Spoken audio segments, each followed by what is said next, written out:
अब हम समझने की कोशिश करेंगे कि वैश्विक अर्थव्यवस्था में तकनीकों का क्या योगदान था, क्योंकि औद्योगिकरण होने के कारण नए नए तकनीकों का इजाद हो रहा था और नए नए तकनीकों और प्रौद्योगिकी के आने के कारण वैश्विक अर्थव्यवस्था भी बढ़ रही थी। जैसे रेलवे, भाप से चलने वाले जहाज, टेलीग्राफ, ये बहुत ही महत्वपूर्ण तकनीकी विकास थे जिन्होंने व्यापार को बहुत ही आसान बना दिया।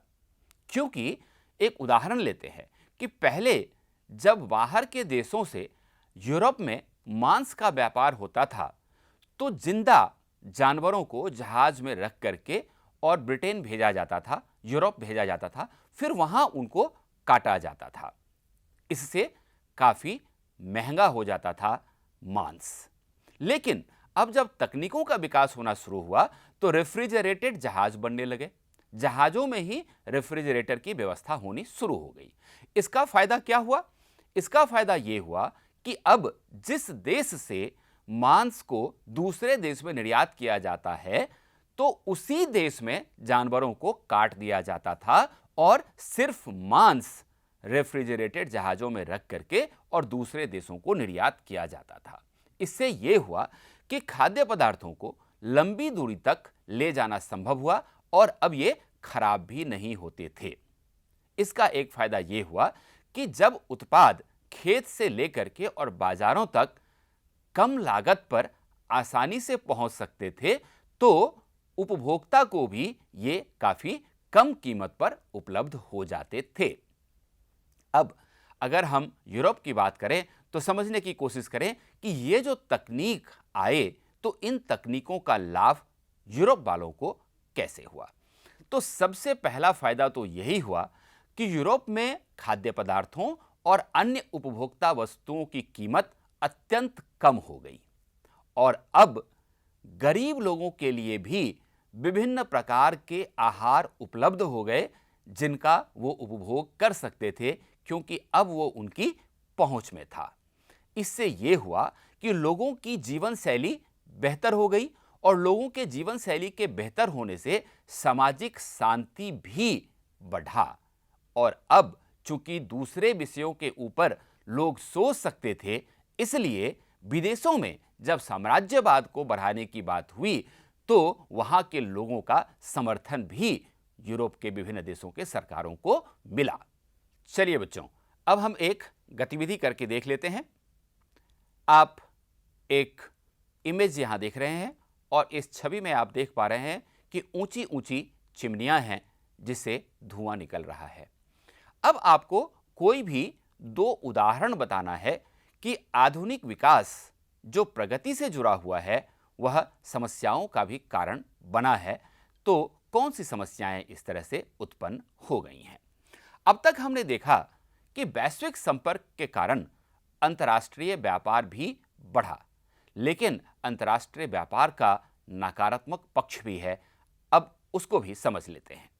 सबसे बड़ा जो नकारात्मक पक्ष रहा अंतर्राष्ट्रीय व्यापार का वो ये कि कई देशों के लोगों की स्वतंत्रता का हनन हुआ और उनकी आजीविका का भी नुकसान हुआ। एक उदाहरण लेते हैं अफ्रीका का। 1885 ईस्वी में यूरोप की अलग अलग शक्तियां बर्लिन में इकट्ठा हुई और उनका उद्देश्य था अफ्रीका का बंटवारा।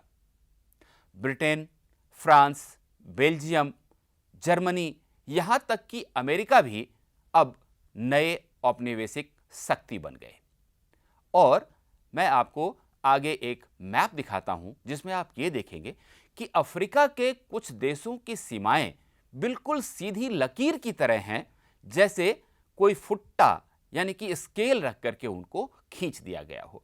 जबकि आपको पता है कि किसी भी देश की भौगोलिक सीमा बिल्कुल सीधी कभी नहीं हो सकती। ये आप अफ्रीका का मैप देख रहे हैं, इस पर में आप अलग अलग देशों को देखिए तो आपको ऐसा लगेगा जैसे देशों की सीमाएं स्केल रख करके काट दी गई कि यहां से ऊपर हमारा और यहां से नीचे आपका। चलिए दोस्तों, आगे बढ़ते हैं और उपनिवेशवाद का जो उपनिवेशित समाज था, यानी कि जिन देशों को उपनिवेश बना लिया गया था, वहां के समाज पर क्या प्रभाव पड़ा, इसका एक उदाहरण देखने की कोशिश करते हैं। अफ्रीका का ही उदाहरण लेते हैं। अफ्रीका के पास प्रचुर भूमि था, लेकिन उस हिसाब से अगर देखा जाए तो उनकी आबादी काफी कम थी। भूमि और पशुधन अफ्रीकी लोगों के आजीविका का मुख्य साधन था और ये लोग कभी भी मजदूरी के लिए काम किसी के लिए भी नहीं करते थे, क्योंकि जितना इनको प्राप्त होता था प्रकृति से, उससे ये लोग संतुष्ट रहने वाले लोग थे। लेकिन इसका एक परिणाम यह हुआ कि जब यूरोप के लोग अफ्रीका में आए तो इन लोकल लोगों का काफी शोषण हुआ।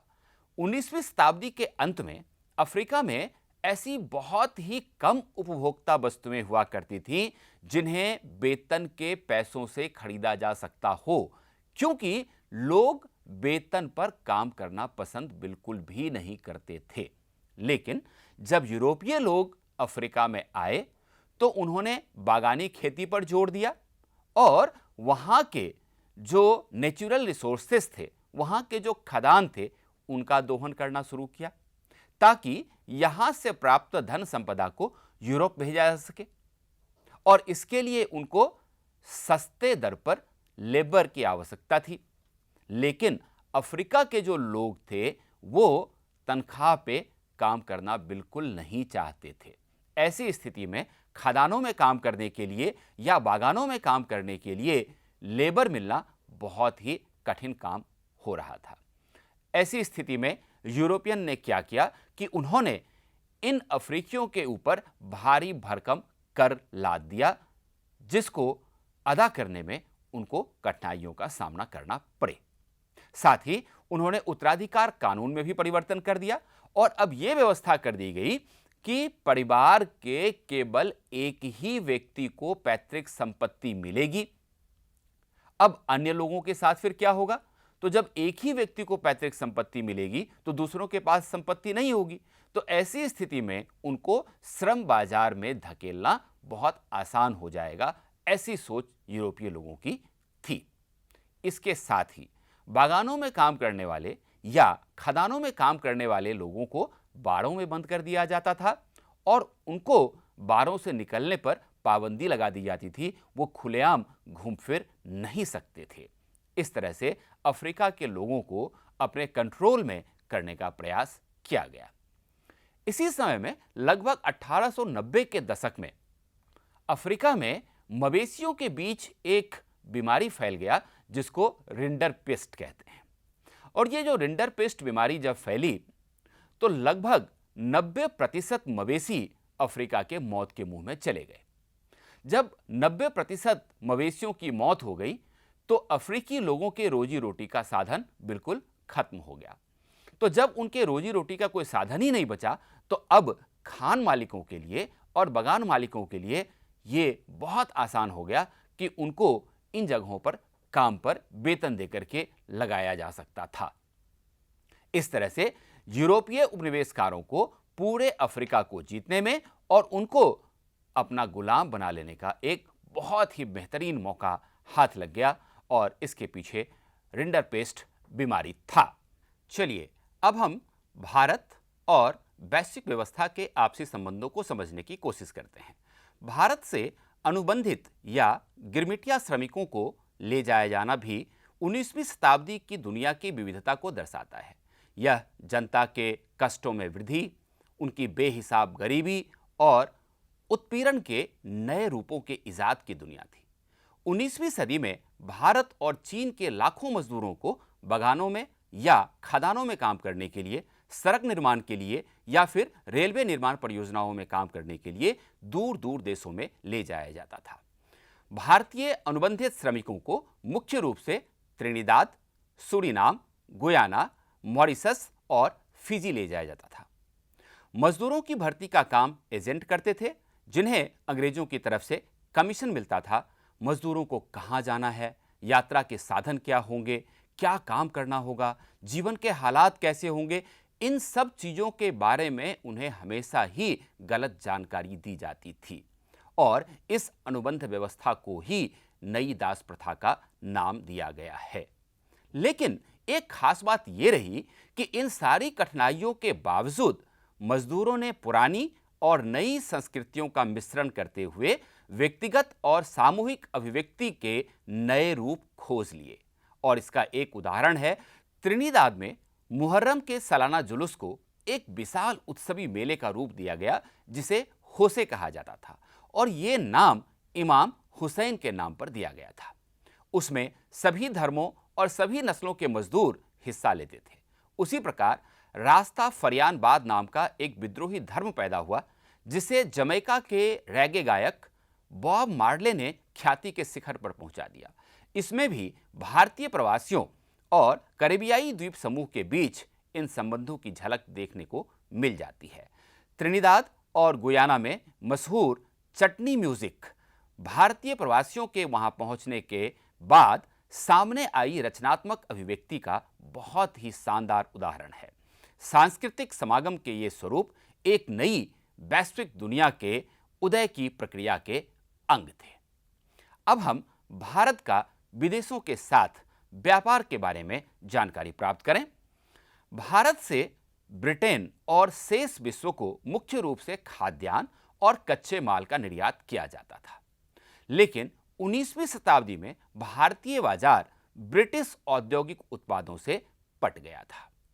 ब्रिटेन से जो माल भारत आता था उसकी कीमत भारत से ब्रिटेन भेजे जाने वाले माल की कीमत से बहुत ज्यादा होती थी, और भारत के साथ ब्रिटेन हमेशा व्यापार अधिशेष की स्थिति में रहता था। इसका अर्थ यह हुआ कि आपसी व्यापार में हमेशा ब्रिटेन को लाभ होता था। ब्रिटेन इस मुनाफे के सहारे दूसरे देशों के साथ होने वाले व्यापारिक घाटे की भरपाई कर लेता था, और ब्रिटेन 19वीं शताब्दी की विश्व अर्थव्यवस्था का रूप तय करने में भारत के साथ होने वाले व्यापार का एक अहम अंग बन गया।